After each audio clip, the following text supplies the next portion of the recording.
Kulezi nyanga ezedlule idolobha iTheku libe sematheni khathi izisebenzi zikamasipala zibeka phansi amathuluzi zifuna imiholo.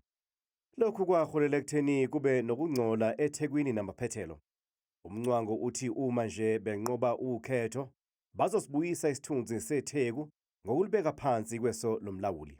Okokuqala qeda indaba yenkazela laphana ikakhulukazi le yesuwa ngoba sitheka idle sithekela olwandle eThekwini namanje everyday idolobha lonke linuka idle iyachitheka ayilungiswa. Sikhanda ama-treatment plant endle siphinde ama-pump station siphinde sibe indaba yamanzi. Leli qembu lizokube lingenela okokuqala ukhetho likazwelonke. Uma sikhuluma nge-development and delivery of services sikhuluma ngawo wonke umuntu. Isibonelo uma sikhuluma ngokukhula komnotho njenge-SA sithi awukhule umnotho ukhanda amathuba emisebenzi.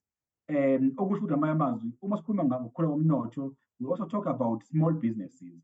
As-discriminate ngokwebala ingakho sithi sikholwa kakhulu ukuthi kumele kube khona inclusive economic empowerment. Umengameli uCyril Ramaphosa ngesonto eledlule ucikice umthetho osivivinywa womshwalense wezempilo i-NHI.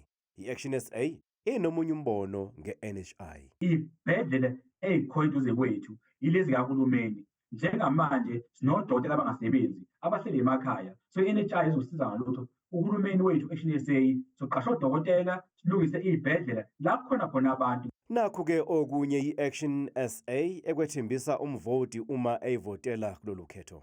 Sokhanda amathuba emisebenzi, sikhanda ingqalasizinda, si-provide abantu nge-quality education. UMncwango umele iqembu i-Action SA kwesobundunankulu KwaZulu-Natali.